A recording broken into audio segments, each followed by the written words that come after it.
ক্ষমতায় বসেই একের পর এক চমক দেখাচ্ছেন প্রধানমন্ত্রী তারেক রহমান। ঈদুল ফিতরের আগে অনেক নির্বাচনী প্রতিশ্রুতি বাস্তবায়ন করছে বিএনপি সরকার। নির্বাচনী প্রতিশ্রুতি অনুযায়ী দেশের ৩৭,০০০ পরিবারের হাতে ফ্যামিলি কার্ড তুলে দেওয়া হয়েছে। পর্যায়ক্রমে ৪ কোটি পরিবার পাবে এই কার্ড। এবার আসন্ন ঈদুল ফিতরের আগে খতিব, ইমাম, মুয়াজ্জিন সহ বিভিন্ন ধর্মগুরুদের মাসিক সম্মানীয় উৎসব ভাতা তুলে দিচ্ছে সরকার।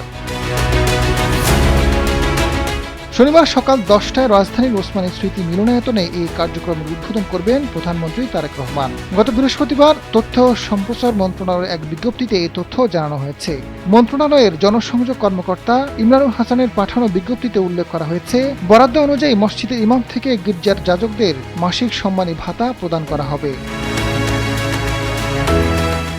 মন্ত্রণালয়ের জনসংযোগ কর্মকর্তার পাঠানো বার্তায় বলা হয়েছে, একই দিনে খাদেম, পুরোহিত, সেবায়েত, বিহার অধ্যক্ষ ও উপাধ্যক্ষদের সম্মানী প্রদান কার্যক্রমের উদ্বোধন করা হবে। গত ৮ মার্চ ধর্ম বিষয় মন্ত্রণালয়ে প্রধানমন্ত্রীর জনসংযোগ উপদেষ্টা মোহাম্মদ ইসমাইল জবিউল্লাহ জানিয়েছেন, বিএনপির নির্বাচনী প্রতিশ্রুতি বাস্তবায়নের অংশ হিসেবে ইমাম, মুয়াজ্জিন ও খাদেমদের সম্মানী ভাতা দেবে সরকার। শুধু তাই নয়, অন্যান্য ধর্মের যাজক, পুরোহিত, বিহার অধ্যক্ষদেরও ভাতা প্রদান করা হবে। প্রতিটি মসজিদে মাসিক ভাতা ১০,০০০ টাকা নির্ধারণ করা হয়েছে। এর মধ্যে ইমাম ৫,০০০, মুয়াজ্জিন ৩,০০০ এবং খাদেম ১০,০০০ টাকা করে পাবেন। প্রতিটি মন্দিরের মধ্যে ৮,০০০ টাকা দেওয়া হবে, যা থেকে পুরোহিত ৫,০০০ এবং সেবায়েত ৩,০০০ টাকা পাবেন।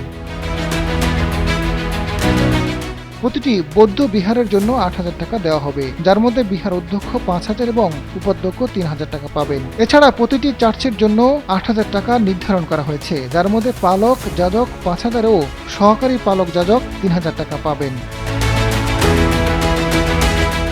আজাদ ফারুক, সময়ের আলো।